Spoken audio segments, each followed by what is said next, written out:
성령님의 음성을 듣는 명확하고 확실한 방법 사랑하는 성도 여러분, 오늘 여러분의 삶에 주님의 평안과 은혜가 가득하기를 기도합니다. 혹시 지금까지 성령님의 음성을 단 한 번도 명확하게 들어본 적이 없어 답답하거나 내 삶을 향한 하나님의 뜻이 무엇인지 몰라 방황하고 계신가요? 많은 성도님들이 이러한 영적 갈증 속에서 힘들어하십니다. 오늘 이 귀한 말씀을 듣기 전에 여러분의 좋아요와 구독이 이 메시지를 아직 듣지 못한 다른 영혼들에게 전하는 귀한 선교의 도구가 될 수 있음을 기억해 주십시오. 여러분의 작은 손길을 통해 하나님의 나라가 확장되는 일에 동참해 주시길 부탁드립니다. 이제 주님께서 오늘 우리에게 주실 지혜의 마음을 활짝 열어보시길 바랍니다. 오늘은 우리가 어떻게 하면 확신을 가지고 성령님의 음성을 들을 수 있는지 그 구체적이고 실제적인 과정에 대해 나누고자 합니다. 이 진리의 말씀들이 여러분의 영혼에 깊이 새겨져 이전과는 완전히 다른 새로운 믿음의 여정을 시작하는 전환점이 되기를 소망합니다. 첫 번째, 마음을 편안히 하고 주님을 신뢰하는 것입니다. 이것이 영적인 방법처럼 들리지 않을 수도 있습니다. 하지만 정말로 중요합니다. 먼저 우리의 마음을 진정시켜야 합니다. 혹시 내가 성령님의 음성을 놓치고 있는 건 아닐까? 하나님께서 나에게 무언가 말씀하고 계시는데 내가 듣지 못하는 건가? 와 같은 강박적인 생각에서 벗어나야 합니다. 마치 중요한 시험을 앞둔 수험생처럼 우리는 하나님의 음성을 듣는 것마저 성공과 실패의 문제로 여기며 스스로를 불안하게 만들 때가 많습니다. 이제 그런 조급함과 두려움을 내려놓으십시오. 우리의 초점은 내가 얼마나 잘 들을 수 있는가가 아니라 하나님께서 얼마나 확실하게 당신의 뜻을 나에게 전달하실 수 있는가에 대한 신뢰로 옮겨져야 합니다. 생각해 보십시오. 우리는 감정에 휩쓸리고 수많은 개인적인 생각들로 가득 차 있으며 언제든 실수할 수 있는 연약한 존재입니다. 그렇기에 우리의 능력에 의지하는 것이 아니라 어떤 상황 속에서도 우리에게 말씀하실 수 있는 전능하신 성령님의 능력을 믿어야 합니다. 이러한 믿음 안에서 긴장을 풀고 마음을 편안히 할 때 우리는 비로소 진정한 자유를 경험하게 됩니다. 하나님을 신뢰하는 그 마음의 공간 속에서 그분의 음성은 더욱 선명하게 들려옵니다. 제가 처음 예수님을 믿고 구원의 감격을 경험했을 때 저 역시 성령님의 음성을 듣고 싶은 마음에 사로잡혀 일종의 종교적 강박증을 겪었습니다. 농담이 아니라 아침에 옷을 입을 때조차 주님, 제가 오늘 빨간 셔츠를 입을까요? 파란 셔츠를 입을까요? 라고 기도했습니다. 길을 걷다가도 저기 저 주유소에 가서 1시간 동안 버스 정류장에 앉아 있어라와 같은 생각이 들면 이것이 주님의 음성인지 아닌지 혼란스러워하며 하루 종일 긴장과 불안 속에서 살았습니다. 하지만 그것은 성령님 안에서의 참된 삶이 아니었습니다. 구약 성경 사무엘상 3장을 보면 아주 좋은 예가 나옵니다. 어린 사무엘이 성전에서 잠을 자고 있을 때였습니다. 당시에는 주님의 말씀이 희귀하여 이상이 흔히 보이지 않던 시대였습니다. 깊은 밤 주님께서 사무엘아 하고 부르셨습니다. 사무엘은 엘리 제사장이 부르는 줄 알고 달려갔지만 엘리는 부르지 않았다고 말합니다.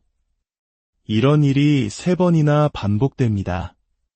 주목할 점은 하나님께서 당신의 음성을 알아보지 못하는 사무엘에게 화를 내거나 그를 책망하지 않으셨다는 것입니다. 오히려 하나님은 사무엘이 깨달을 수 있는 환경이 조성될 때까지 참고 기다리시며 몇 번이고 반복해서 그를 부르셨습니다. 마침내 엘리 제사장은 그것이 주님의 부르심임을 깨닫고 사무엘에게 어떻게 응답해야 할지 알려줍니다. 이처럼 하나님은 우리가 들을 준비가 될 때까지 가장 정확한 방법으로 우리에게 말씀하시는 분입니다. 그러니 이제 하나님이 말씀하셨나? 이건가? 저건가 하며 영적인 편집증 속에서 살지 마십시오. 그분은 당신을 어떻게 다루셔야 할지 가장 잘 아십니다. 그저 하나님을 신뢰하십시오. 두 번째, 하나님의 말씀을 꾸준히 읽어야 합니다. 말씀을 읽는 것은 성령님의 음성에 익숙해지는 가장 확실한 훈련입니다. 만약 성령님의 음성을 듣기를 진심으로 원한다면 하나님의 말씀을 읽는 것에도 진지해야 합니다. 성경에 기록된 하나님의 계시에는 무관심하면서 마음으로 들려오는 특별한 음성만 듣기를 바라는 것은 모순입니다. 하나님께서는 이미 성경이라는 명확한 지침서를 우리에게 주셨습니다. 이것이 첫걸음입니다.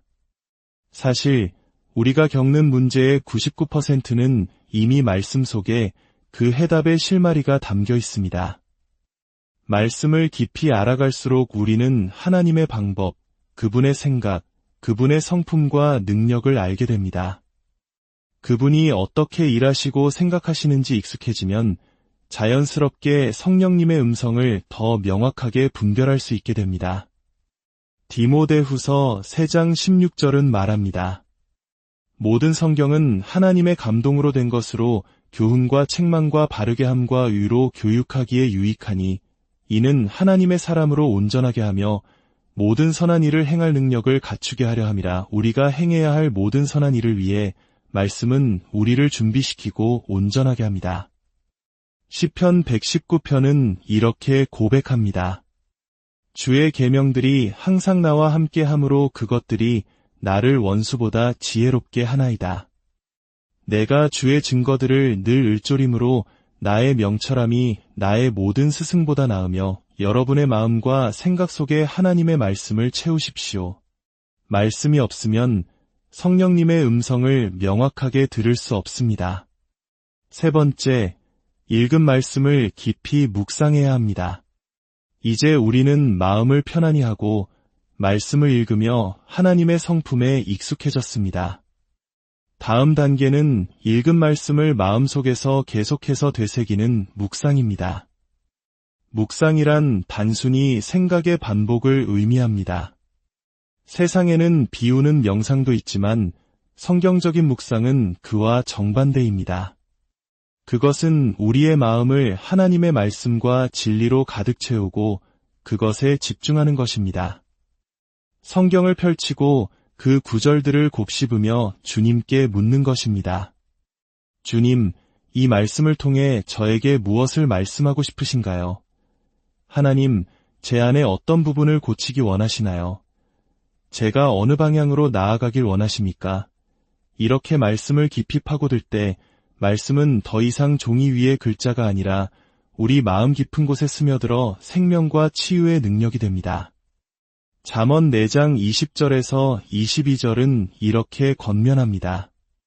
내 아들아, 내 말에 주의하며 내가 말하는 것에 내 귀를 기울이라. 그것을 내 눈에서 떠나게 하지 말며 내 마음 속에 지키라. 그것은 얻는 자에게 생명이 되며 그의 온 육체의 건강이 됨이니라. 이제는 내가 말씀 속으로 들어가는 것을 넘어 말씀이 내 안으로 들어와 나를 완전히 적시는 경험을 하게 됩니다. 마치 스펀지가 물을 빨아들이듯 진리의 말씀을 흡수하여 내 존재가 채워지고 마침내 삶으로 흘러넘치게 되는 것입니다. 단순히 의무감으로 말씀을 읽고 지나치지 마십시오.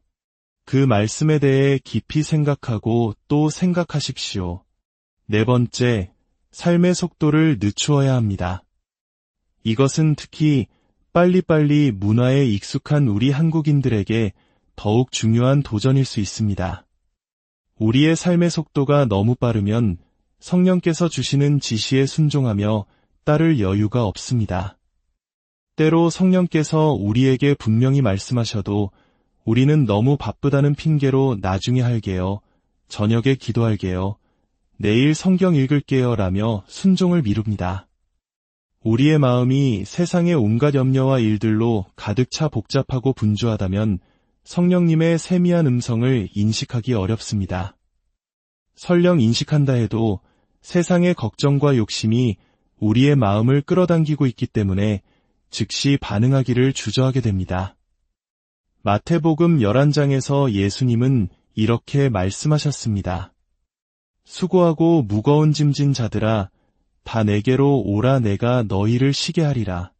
나는 마음이 온유하고 겸손하니 나의 멍에를 메고 내게 배우라. 그리하면 너희 마음이 쉼을 얻으리니 이는 내 멍에는 쉽고 내 짐은 가벼움이라. 예수님은 우리에게 쉼을 약속하십니다.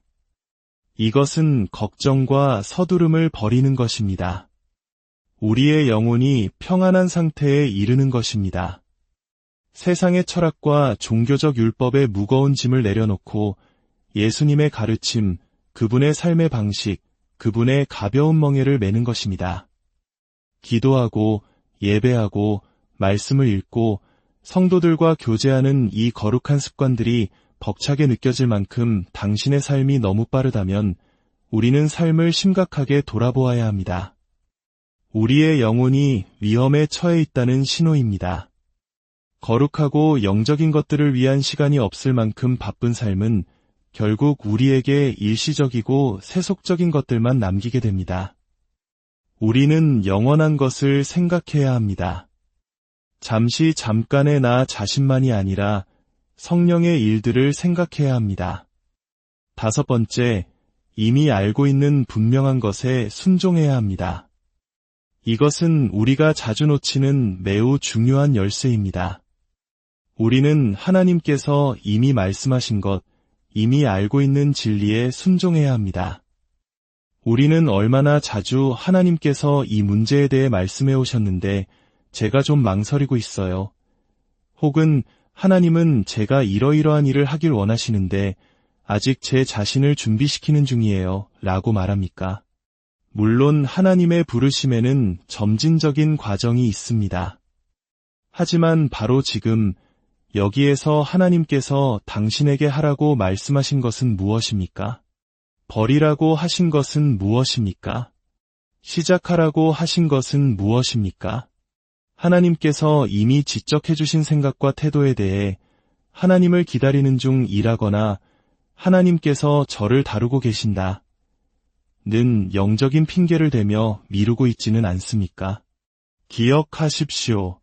지체하는 것은 불순종입니다. 시편 37편은 말합니다. 여호와께서 사람의 걸음을 정하시고 그의 길을 기뻐하시나니 그는 넘어지나 아주 엎드러지지 아니함은 여호와께서 그의 손으로 붙드심이로다. 주님께서는 누구의 걸음을 인도하십니까? 바로 경건한 자, 그분의 방식대로 사는 사람의 걸음입니다. 잠언 3장 5절과 6절은 약속합니다. 너는 마음을 다하여 여호와를 신뢰하고 내 명철을 의지하지 말라. 너는 범사에 그를 인정하라.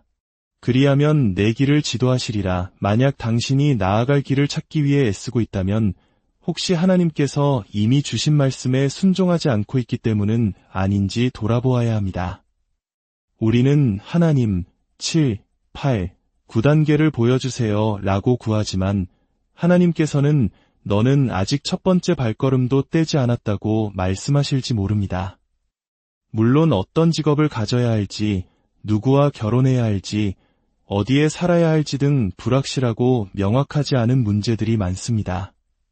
그럴 때일수록 우리는 그 사이 시간에 이미 하나님께서 말씀하신 분명한 것들에 순종해야 합니다. 거룩하게 살고 담대하게 살고 유롭게 사십시오. 예배하고 기도하고 말씀을 읽고 성도들과 교제하며 하나님의 나라를 확장하십시오. 당신의 은사를 사용하여 그분의 목적을 이루십시오. 구체적인 세부사항을 기다리는 동안 일반적이고 광범위한 의미에서 말씀하시는 성령님의 음성을 무시하지 마십시오. 6번째, 하나님을 열정적으로 찾아야 합니다. 이것은 우리가 기도를 통해 하나님이 말씀하시도록 강요할 수 있다는 의미가 아닙니다. 또한 하나님이 멀리 계시기 때문에 우리가 그를 찾아야 한다는 뜻도 아닙니다. 성령님은 이미 우리 안에 거하고 계십니다. 우리는 그분의 성전입니다. 그러므로 하나님을 찾는다는 것은 이미 우리 안에 내주하시는 그분의 영향력이 우리 삶의 모든 영역에 미치도록 우리 자신을 내어드리는 것을 의미합니다. 야고보서 4장 8절은 말합니다. 하나님을 가까이 하라 그리하면 너희를 가까이 하시리라. 이것은 우리 안에 이미 계신 주님의 임재를 더욱 깊이 인식하게 되는 상태를 말합니다. 예레미야 29장 13절은 약속합니다. 너희가 온 마음으로 나를 구하면 나를 찾을 것이요 나를 만나리라. 이제 우리는 영적인 갈망에 이끌리는 자리로 나아갑니다. 이것은 결핍에서 오는 절박함이 아닙니다. 배고픔과 굶주림은 다릅니다. 배고픔은 우리가 정기적으로 그분으로부터 영의 양식을 공급받고 있다는 건강한 신호입니다. 그러나 굶주림은 우리가 영적인 삶을 방치하고 있다는 위험 신호입니다. 우리가 추구해야 할 것은 주님을 향한 거룩한 갈망, 그분의 얼굴을 구하는 삶의 방식입니다. 주님을 더 알기 원합니다. 성령의 비밀을 맡을 만한 신실한 자가 되게 하옵소서. 주님의 임재 안에서 더 깊은 만남을 경험하게 하소서. 제 삶의 예언과 꿈과 환상의 문을 열어주소서라고 기도하는 것입니다. 우리의 삶에는 자연적인 세계와 초자연적인 세계 사이의 경계선이 희미해지는 시기가 있습니다. 굵은 선이 점선으로 바뀌고 마침내 두 세계가 하나가 되어 우리는 그 안에서 자유롭게 살아갑니다. 이 자리에서 우리는 나 자신을 위한 지식뿐만 아니라 내 주변의 다른 사람들을 위한 성령님의 음성을 듣기 시작합니다. 당신은 이제 당신 자신을 위해 하나님의 음성을 듣는 것을 넘어 다른 이들을 돕고 세우는 축복의 통로가 되는 놀라운 경험을 하게 될 것입니다. 아버지 하나님, 이 말씀을 듣는 당신의 자녀들을 축복하여 주시옵소서. 지금 이 순간 주님을 향한 더 큰 갈망을 저들의 마음속에 부어주소서. 우리 안에 이미 거하시는 성령님의 영향력에 온전히 굴복하고 순종하게 하옵소서. 지금 이 영상을 보는 한 영혼을 더 높은 영적 고지로, 더 깊은 은혜의 세계로 이끌어 주시옵소서. 세상의 염려가 저들을 묶고 있는 모든 쇠사슬을 끊어주시고 참된 자유를 허락하여 주옵소서. 바로 지금 저들의 영의 눈과 귀를 열어주시길 기도합니다. 이 시간 함께 고백합시다. 주 예수님, 저의 영적인 눈을 열어주소서. 저의 영적인 귀를 열어주소서. 그리하여 사랑하는 성도님들이 당신의 말씀을 순종할 때 귀하신 성령님의 음성을 확신과 명료함 속에서 듣게 하여 주옵소서. 우리 주 예수 그리스도의 크신 이름으로 기도합니다.